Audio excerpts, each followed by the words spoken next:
2 വർഷമായ ഒരു ഇരുമ്പൻ പുളിയാണ്. അത് നഴ്സറിയിൽ നിന്ന് മേടിച്ച് വെച്ചതാണ്. അപ്പോൾ പെട്ടെന്ന് കായ്ക്കുമെന്ന് പറഞ്ഞുകൊണ്ടാണ്. എന്നാണേലും അത് ആളെക്കാളും കൂടുതൽ ഫലം തന്നിട്ടുണ്ട്. അമ്പലം ചെറുതാണേലും പ്രതിഷ്ഠ വലുതാന്ന് പറഞ്ഞ പോലെ ആള് ചെറുതാണേലും കണ്ടില്ലേ, അവൻ മാക്സിമം ട്രൈ ചെയ്തിട്ടുണ്ട്.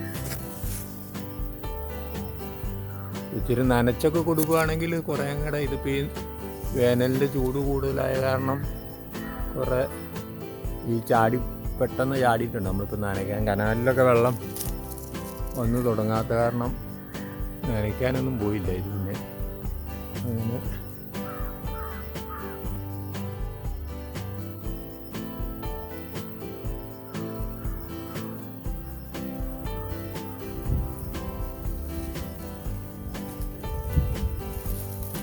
കിടക്കണ കാണാനും ഒരു നല്ല ഭംഗിയാണ്. നല്ല വീഡിയോയിൽ നിങ്ങൾക്ക് എങ്ങനെ ഇതാ ഇത്രയും കാണാം. ഇപ്പോൾ ഈ രാവിലത്തെ വെയിലിൻ്റെ റിഫ്ലക്ഷൻ കാരണം അത്ര ക്ലിയർ ആണോ എന്ന് എനിക്കറിയില്ല.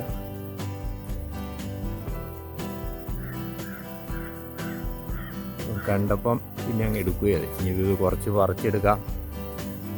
പകുതി കൂടെ ആടിപ്പോയിട്ടുണ്ട്. ഇവിടെ ഇരുമ്പൻ പുളി എന്ന് പറഞ്ഞു. അപ്പോൾ നമ്മൾ പല സ്ഥലങ്ങളിൽ ഇതിന് പല പേരുകളിലാണ് ഇത് അറിയപ്പെടുന്നത്. അതിപ്പം ചെമ്മീൻ പുളി, അങ്ങനെ പല ഓരോ പ്രദേശത്തിൻ്റേതായിട്ടുള്ള വ്യത്യാസങ്ങൾ അറിയാം, നിങ്ങൾക്കറിയാമല്ലോ ഓരോ സ്ഥലത്തും. അപ്പോൾ ഇതിന് നമുക്ക് നിരവധി ഗുണങ്ങളുണ്ട് നമ്മുടെ ദൈനംദിന ജീവിതത്തിൽ. ഭക്ഷണമായിട്ടും മരുന്നായിട്ടും അങ്ങനെ പല ഉപയോഗങ്ങളുണ്ട്. അപ്പം ഇതിൻ്റെ കറ, ഇതിൻ്റെ നീരും കൊണ്ട് നമുക്ക് ഈ തുണിയിലൊക്കെ കറ കളയുന്നതിന് നമ്മൾ ഉപയോഗിക്കാറുണ്ട്. പിന്നെ ഇത് മെയിനായിട്ടും ഇലയും ഇതിൻ്റെ കായുമൊക്കെയാണ് മരുന്നിന്. പഴയ നമ്മുടെ നാട്ടുമരുന്ന് പ്രയോഗത്തിൽ നമുക്ക് നീർക്കെട്ട്, ചെറിയ ഈ പ്രാണികളൊക്കെ കടിച്ചിട്ടുള്ള ഇതിനെ അതിൻ്റെ ഇലകൾ അരച്ചിട്ട് പിന്നെ ചൊറിഞ്ഞ് തടിച്ചുള്ള അങ്ങനെയുള്ള കാര്യങ്ങൾക്കൊക്കെ ഉപയോഗിക്കുന്നതായിട്ട് ഇത് പറയപ്പെടുന്നുണ്ട്. പിന്നെ പ്രധാനമായിട്ടും നമുക്ക് ഇത് ഉപയോഗിക്കുന്ന നമ്മൾ ഭക്ഷണത്തിന് ഇത് കറി വയ്ക്കാനും, ഇതിൻ്റെ ചെറിയ പിഞ്ചൊക്കെ നമ്മൾ കറി വയ്ക്കാൻ എടുക്കാറുണ്ട്. പിന്നെ ചില സ്ഥലങ്ങളിലൊക്കെ നമ്മൾ ഈ വാളംപുളിക്കും കുടംപുളിക്കും പകരമായിട്ട് ഇത് കറികളിൽ ഉപയോഗിക്കുന്നുണ്ട്. കൂടാതെ ഇത് അച്ചാറിട്ട്, ഇപ്പം നമ്മളിതിപ്പം അച്ചാറിടാൻ വേണ്ടി നമ്മൾ കീറി വെച്ചിരിക്കുന്നതാണ്. അപ്പോൾ ഇത് നമുക്ക് പച്ചയ്ക്കും ഇടാം. ഇപ്പം നമ്മളിത് ചെയ്യുന്നത്, നമ്മളിപ്പോൾ ഈ മഞ്ഞൾപ്പൊടിയും ഉപ്പും നന്നായിട്ട് ഇതുപോലെ അരിഞ്ഞ് നമ്മൾ മിക്സ് ചെയ്ത് ഒരു ദിവസം നമ്മൾ വെക്കും. അപ്പോൾ അതിനകത്തെ വെള്ളം കുറേ അങ്ങ് ചാടി തീർന്ന് വെള്ളം നമുക്ക് അത് അതിനകത്തോട്ട് ലാസ്റ്റ് നമ്മളിപ്പോൾ ഈ മീനയിലൊക്കെ അരച്ച് തരുമെന്ന് പറഞ്ഞാൽ ഉണങ്ങാൻ വെക്കുമ്പം വെള്ളം അതിനകത്തോട്ടങ്ങ് കഴിച്ചാൽ അത് ഇതിലോട്ട് തന്നെ നന്നായിട്ട് വലിഞ്ഞ് ഇത് ഉണങ്ങും.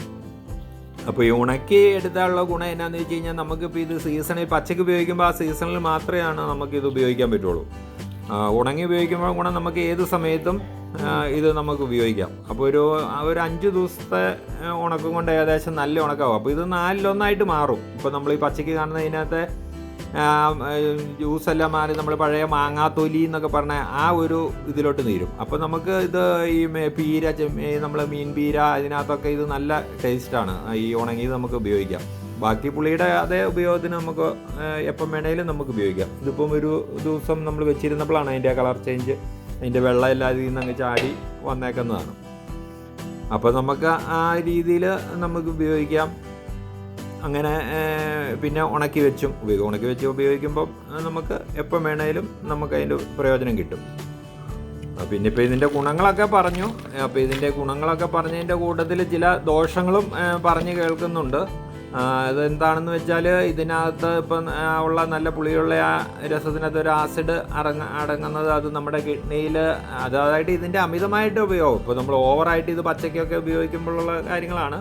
അമിതമായാലും അമൃതം വിഷം എന്ന് പറയുന്ന പോലെ അത് കിഡ്നിയിൽ അടിഞ്ഞുകൂടി കിഡ്നിക്ക് കംപ്ലൈൻറ്റുകൾ വരുന്നതായിട്ടും പറയുന്നുണ്ട്. അത് എന്തുമാത്രം അതിനെക്കുറിച്ച് വാസ്തവമാണെന്ന് നമുക്കറിയത്തില്ല. അതിൻ്റെ ഗുണവും ദോഷവും ഒക്കെ അതുപോലെ തന്നെ.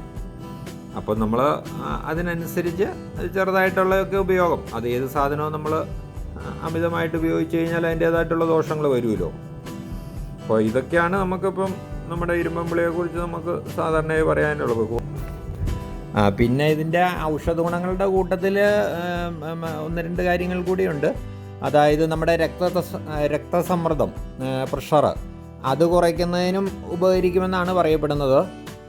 അതുപോലെ തന്നെ മറ്റേ കൊളസ്ട്രോള്, രക്തത്തിലുള്ള കൊഴുപ്പ് കുറയ്ക്കുന്നതിനും ഇത് ഉപകരിക്കുമെന്ന് പറയപ്പെടുന്നു.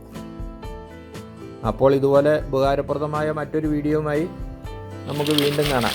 ബൈ.